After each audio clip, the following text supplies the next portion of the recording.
Hi everyone, welcome back to my channel. And today I'm going to bring you the top 10 books that I read in 2023. And listen, it's only the 8th of January. So I feel like this is still an okay time to release my kind of like reading wrap up. But anyway, here we go. So I'm coming to you again from the Pacific Northwest. The room is kind of dark because I'm kind of mourning the performance of my Washington Huskies failing spectacularly in the college football playoff, like championship game. It's fine.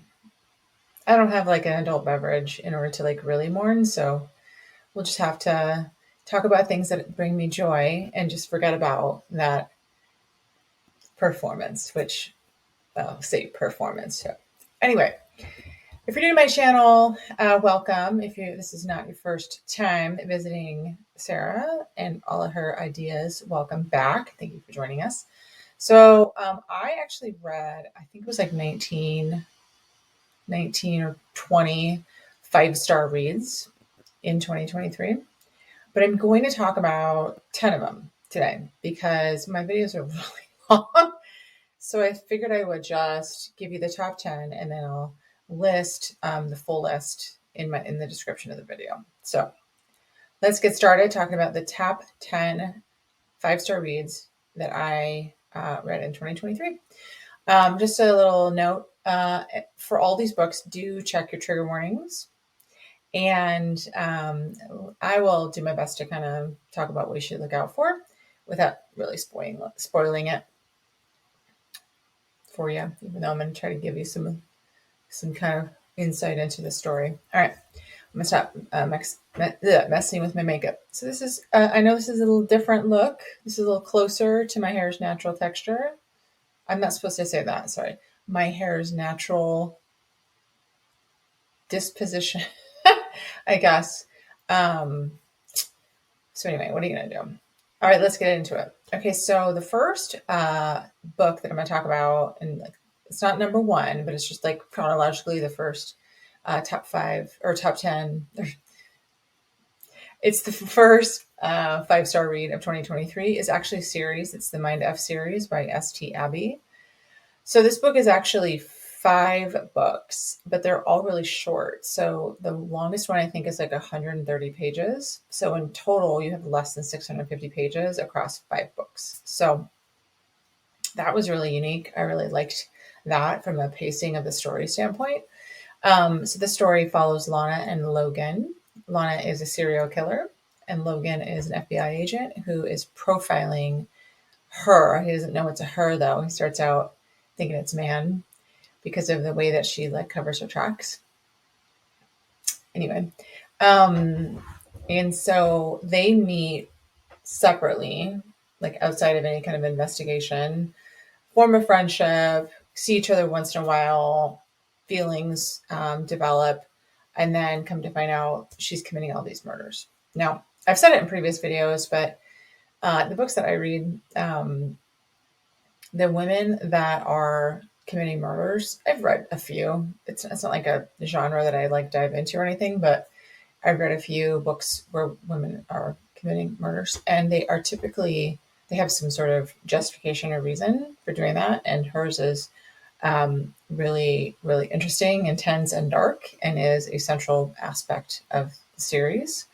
So know that going into it, this is not a lighthearted story, but each book is actually like it's got kind of its own, like the story unfolds specifically in each book. So it's basically like a story with 5 acts, if you will. And it's just really awesome. It's really, really unique. So I mean, the hype is real. It's on Kindle Unlimited. I did read that, read the ebook on Kindle Unlimited. So check that out. Okay, then the next 5-star book that I read in 2023 was Come As You Are by Jess K. Hardy. Now, this is a book that follows Ashley Cook and Matthew Madigan. Ashley, and these are the characters, right? Ashley is a manager, sorry, she's an owner of the Bluebird Basin Ski Resort in Montana. And Matthew Madigan is a former grunge rocker who is a recovering heroin addict, lives in Montana, and runs a halfway house for recovering addicts who've come out of prison. So kind of like a re-entry into society program. So he approaches Ashley's mother, who also owns the resort, about having his guys work up at the resort during the wintertime. So that's how they meet. So Ashley's really hesitant to have, recovering addicts, felons work in her resort. She is competing with a bigger resort. So she really feels like she needs help to keep it open. But the guys in the halfway house are willing to work for cheap. So it's actually a good deal for everybody around. So Ashley and Matthew interact, start to really have feelings for one another. And it's a really awesome story because they're middle-aged. You guys. She's like 45. He's like 52. He's a former grunge rocker. He's apparently like described as a smacks god. And it was really good. It was really, really great. And I'm somebody who's a young Gen X in terms of my my generation. So this story really just spoke to my grunge loving heart. I was like kind of young. It was like junior high and high school when grunge was really big. It kind of died out with certain deaths in the scene by the time I got to college. So it was like kind of sad. But anyway, I just loved this story so much, and I really liked the way that it unfolded. Now, it is set in third person. Some people don't like that. I get it. I do. But the way that the author uses it, it's in third person. So there'll be somebody's main perspective, but you'll get the other character's perspective too in that scene. Like if it's Ashley's character, you'll still kind of get a little insight into Matthew's perspective, which I think is really interesting. So I think you'll need to just chill out about third person. Okay, it's not that bad. But yeah, Jess K. Hardy, Come As You Are, get it. The second book in the Bluebird Basin series is coming out soon. So I'm really looking forward to that. I can't remember what it's called, but the Bluebird Basin series. Okay, check it out. Okay, so the next book that I gave 5 stars to was Things We Left Behind by Lucy Score. These aren't actually going to be chronological. I tried to have them be chronological, but I don't think they're going to end up being that way. Sorry. So this is the Knockemout series number 3. This is the story that I think everybody who loved this series was waiting for. This is Lucian and Sloane's story. This is a friends to enemies, like a childhood friends to enemies to lovers story. So Lucian and Sloane are neighbors growing up, and he's, I think, a year or two older than she is. And so they're in school together, but they don't really interact in school. But when they're at home, he actually climbs in her window and they hang out, like listen to music, read books, and just develop a friendship. She's got a crush on him. He's got a crush on her, but he comes from an abusive family. So he doesn't think that he's good enough for her. Meanwhile, Sloane's dad has really taken Lucian under his wing. Is really kind to him, so he feels a lot of loyalty and love to Sloane's family. Now, throughout the Knockemout series, Sloane and Lucian have been at each other's throats, and we don't really know why. So in this book, we find out why. So there's something that happens between Sloane and Lucian's father that gets described, and then Lucian really, like, his concern for not being good enough for her is really like compounded when that happens. So they go their separate ways, and then like during the kind of present time of the series, they're kind of working through their issues, and they do that in this book. It's a really interesting read. So Sloane is a librarian. She runs the town library. Lucian is a political strategist guy in DC, because Knockemout is west of DC in Virginia, rural Virginia. I don't know that that's a real place. I actually lived in DC and Northern Virginia. It's not a real place. But geographically, I was like, oh, I've been there. So it was cool. But just really satisfying resolution to the series. And, Lena and Nash and Knox, and I think her name is Peyton. I never remember the heroine, from the first book, because that was my least favorite one. I gave it like 4 stars, but actually gave the Things We Hide from the Light 5 stars, which is I'm going to talk about this a little bit later, but I gave it 5 stars. Come for me, okay? I liked books 2 and 3 in the series better than book 1, so that's that series. Okay, let's move on to The Beast of Boston by Bella DiCorte. So this story features Kian and Maeve. This is a Beauty and the Beast retelling. I raved about this book when I read it in my wrap up earlier this year, but just a really, really interesting way to have kind of done a retelling of Beauty and the Beast, where he's the Beast, but it's like a different kind of setting. He's actually rescuing her from an arranged, like, forced marriage. It's like a forced marriage, not arranged. So he's her protector. And the story is set in Boston. It's also set in Ireland. And aside from that little difference in the kind of role of the Beast, it's actually really, I think, a pretty faithful retelling of Beauty and the Beast. Like, the supporting characters really remind me of the, like, Candlestick and Teapot. I don't remember their names, but those kinds of, like, characters in the Disney Beauty and the Beast actually reminded me of that. And so I just was like, God, this is so unique, because I'm not somebody who I don't actually like reading Beauty and the Beast retelling, because I'm not a Stockholm Syndrome gal.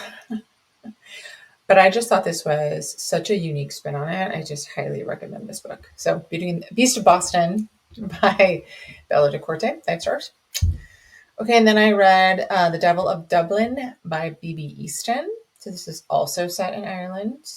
Let's get my Irish on this year, apparently. This follows Kellen and Darby. Now, Darby is an Irish-American girl. We meet her when she's like 11 or so. And she's visiting her like grandfather's house. And her mom is from Ireland, but emigrated to the U.S. and is raising Darby in the U.S., I think Chicago. And anyway, so Darby is this like young, spunky, kind of outgoing, outspoken young girl. And her mother's like, don't go into the forest. And what does she do? Right into the forest, where she meets Kellen. Now, he's like disheveled, doesn't really speak, really dirty. Looks like I think he actually has a little shelter that he lives in the forest.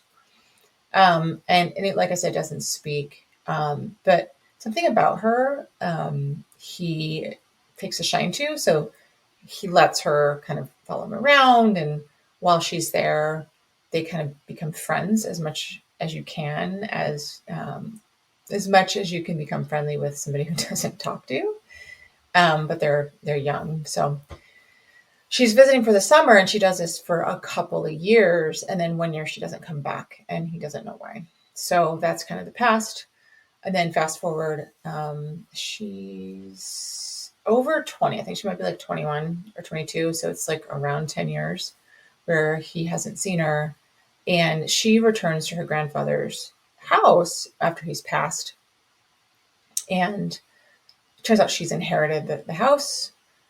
She's got some aunts and uncles that are there, and there's some contentious stuff there. But anyway, she comes for the funeral, brings her fiance, and since we last saw her when she was younger, like 12, 13, she's had a really, really traumatic life. So she's really different. So she's really meek, quiet, and she's got this kind of douchey fiance. And now, meanwhile, Darby lives in Dublin and is actually known as the Devil of Dublin. He's working for Irish nationalist it's like organized crime, kind of, to support their kind of like IRA type activities. So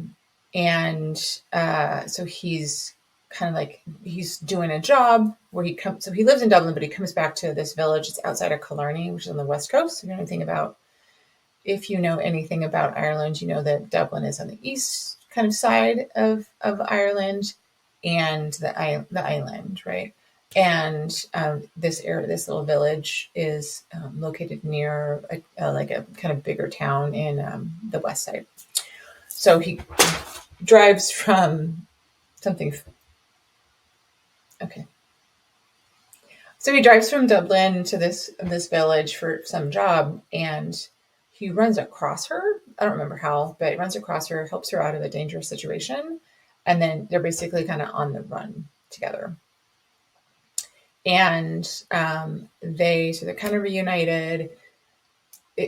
He figures out why she didn't come back. He was like really angry with her, or like really sad, I think. Finds out why, and then they actually have to proceed with their own kind of healing journey. So this one was one of the tougher books to read. It does deal with childhood sexual assault. I kind of spoiled it, but you don't know who has dealt with it. But they're both traumatized, and they have to work through it together. And I think the author does, like, I don't know, I'm not a psychologist. I don't know for sure, but it read to me like responsible and kind of truthful about what somebody would have to deal with. And it ends up being really beautiful. And for me, I love Ireland. I love going there. I think it's a really beautiful place. I think it's really interesting. And there was some kind of Irish folklore, like mystical folklore kind of aspects woven into the story, which just, I was like, oh, I just thought it was beautiful. I loved it. So The Devil of Dublin, like I said, it is a tougher one to read with respect to trigger warnings, but really, really, really worth it in my mind. So then the next one I'll share with you about is Novelty by Albany Walker. This is book 3 in the Dollhouse series. So this is Max and Winger's story. Now Winger is the manager of the Dollhouse, and he finds Max in an alleyway. She's kind of being like roughed up. So he protects her and keeps her from getting really hurt. And so she's like thankful, but then she like goes home and he starts to stalk her, but he doesn't realize she starts stalking him back. So they have this kind of funny relationship. Like basically one of the themes of this series, that the heroes are all stalkers, but in this one, she's a stalker too. So their relationship kind of goes from there. Now, Max is younger than Winger, and she's also had some trauma, and so she's going around like unaliving people. And once he finds out that she's doing this, he really wants to protect her. So they have that kind of relationship for a while, and then it deepens into something more. But he's got his own trauma, and he numbs out from that trauma by drinking a lot. So when he starts to really want to take on taking care of her, he stops drinking so much. So they start to kind of really heal each other. So, I mean, it's not really much deeper than that. There's, some kind of suspense that gets resolved, but there's the way they were with each other and the author's writing. I really liked it a lot. So 5 stars. So check out Novelty by Albany Walker. All right, then I will share with you about The Filthy Sinner by Serena Akeroyd. This is Mary Cat and Digger's story. This is basically, it's a crossover of the 5 Points Mob and then the Sinner's MC storylines. It's actually book 0 in the kind of series. Now, if you know anything about this series, you know that, so they're like parallel series that actually intersect on timelines. And so they'll like kind of have united stories. And the whole series altogether is something like 20 books. No, it's like 20 books.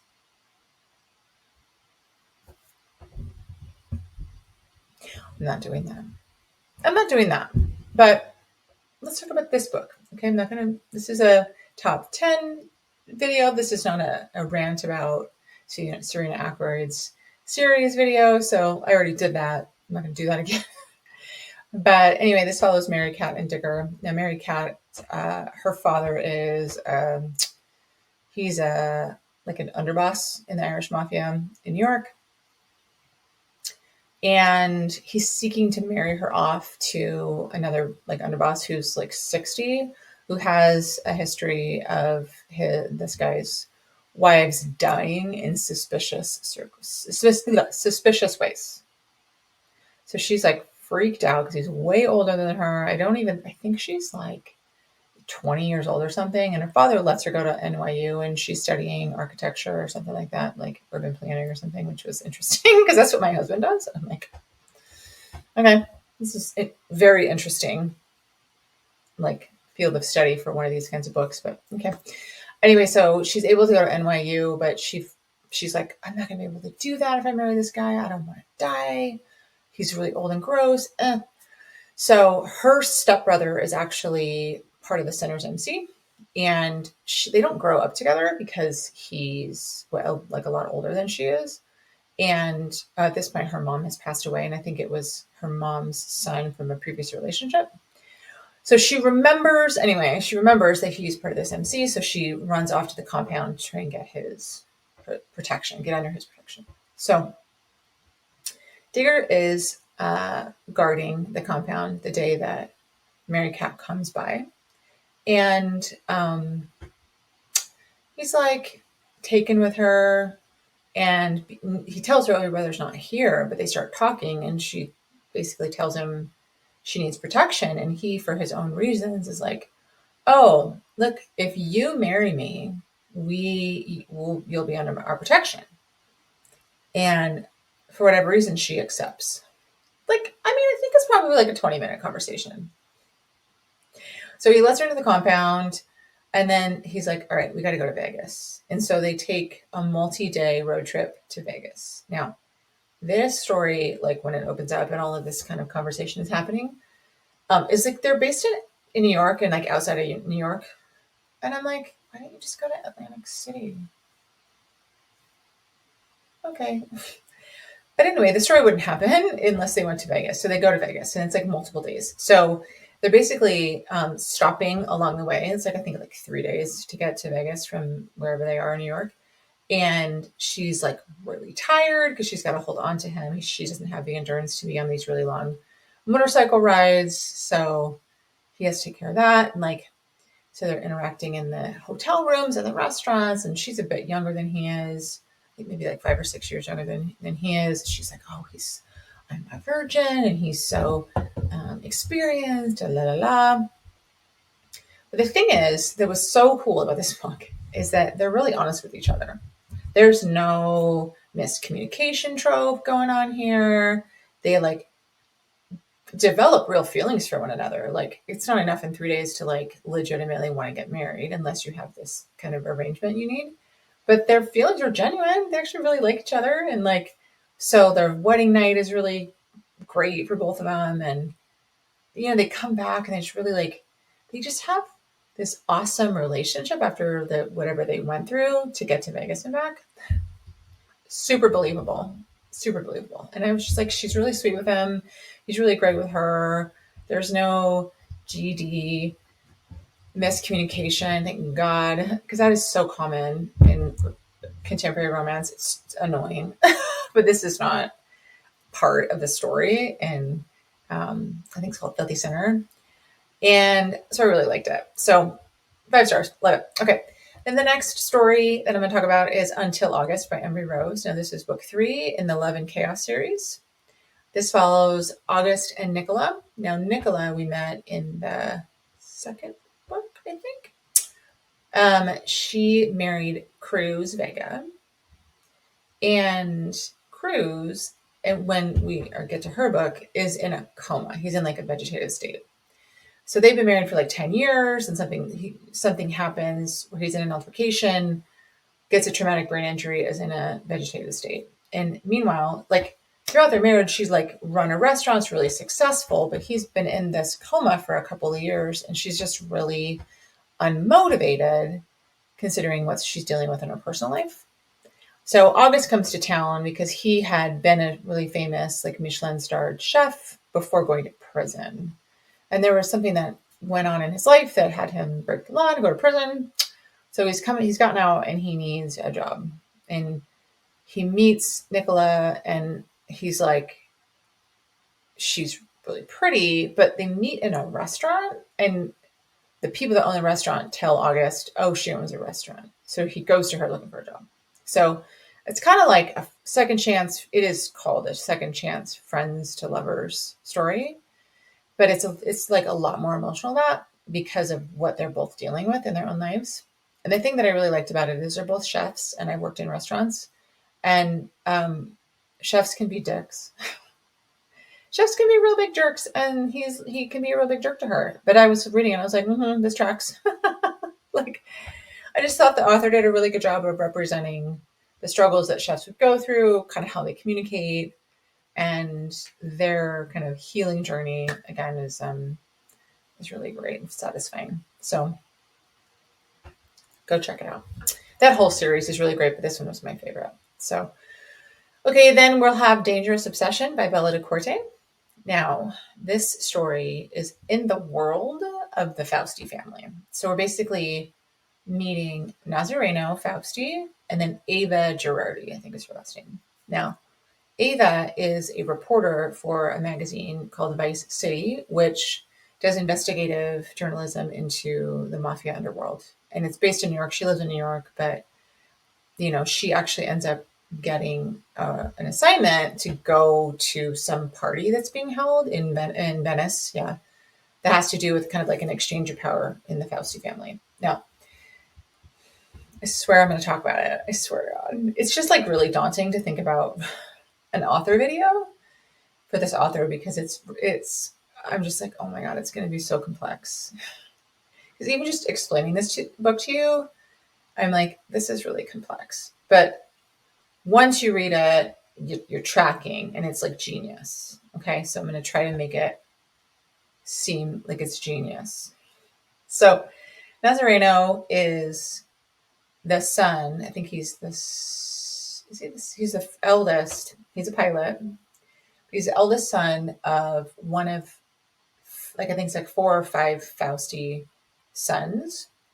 Luca Fausti is in power, but Naz's dad, Lothario, apparently it's a real name, Lothario is trying to wrestle power from his brother Luca. So there's some sort of like party in Venice, and there's some stuff that's going to go down. And we already read about this in the Fausti family book. I think it was like book 5. I can't remember if it was in book 5. Sorry, I'll talk about it in a different video. But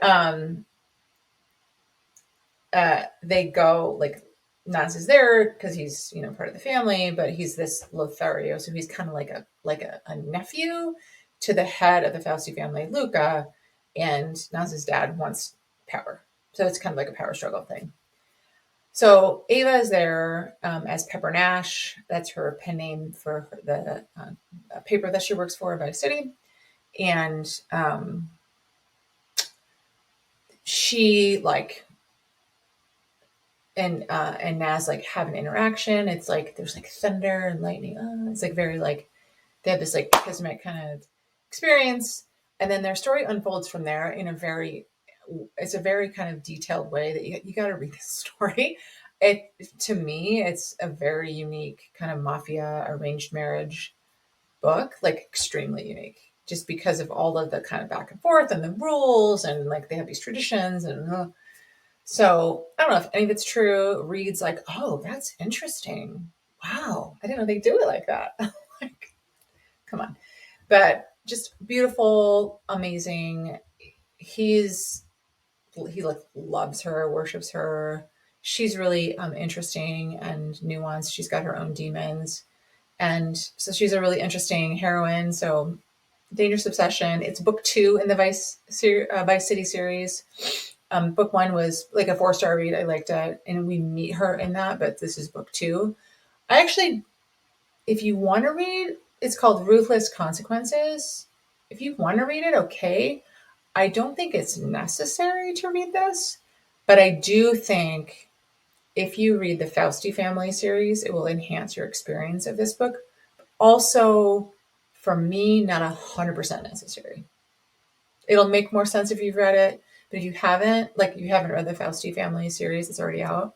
If you haven't, you'll probably want to, but it won't be like, you won't be confused, right? So, okay, it's Dangerous Obsession. 5 stars. Okay. Okay, finally, we're going to talk about what everybody's talking about, but with good reason. We're going to talk about Butcher and Blackbird by Brynne Weaver. So this is a story follows Sloane and Rowan, who are both serial killers who meet on a job and become friends. And then they meet on an annual basis because they decide that they're going to engage in a friendly competition.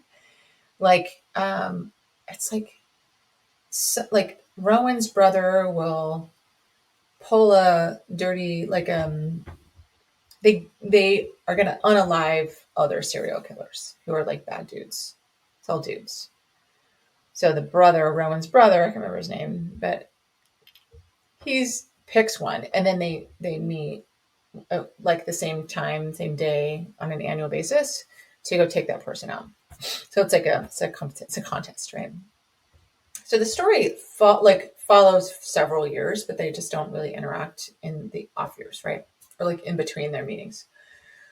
But anyway, they become friends, and she falls for him, he falls for her, but they don't really talk about it until they do.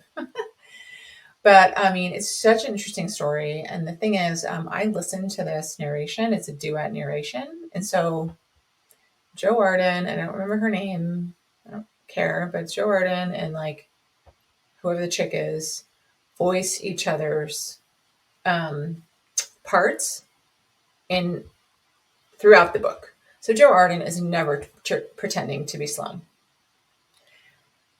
You're picking up what I'm laying down. So you just have, it just really enhanced the reading experience. And I was like working on my bathroom.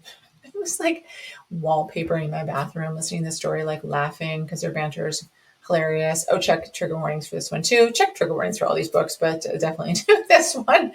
But just awesome. And by the way, let's talk about the next book in the series, Leather and Lark. I didn't know you could use your Audible credits to pre-order, so I've done that. I'm very excited. I know I have to wait until freaking June, but it's okay. So, okay. So those are the top 10 books from 2023. Like I said, I'm going to list my Audible mention in the description box below, but I did want to just say for y'all that the Maid of Mayhem duet gets honorable mention by Mila Kane. It starts with Malevolent King. The story is bananas. I loved it. Go read it. And then I said earlier in the video, but Things We Hide from the Light, which is the Knockemout series, book 2 by Lucy Score. For me, that was a 5-star read. And you guys, apparently that's an unpopular opinion. Like every single YouTube like booktuber who I've seen review this book didn't like it at all. And I was like, people are I was just like, they're missing out, y'all. But listen, you didn't like it. You didn't like it. It's not a problem. But for me and others maybe in my ilk who did like it, who did like Nash and Lena, I liked it. Okay. It's honorable mention. So those are the top 10 books of 2023. As always, thank you so much for being here. Thanks for watching. Click like, subscribe if you feel so inclined for my, twice monthly books. I'm going to try to publish more frequently starting in 2024 just to kind of help with the algorithm. Watch if you want. Super appreciate your time. Really, really hope you're having a great 2024. And as always, have a great day. Bye.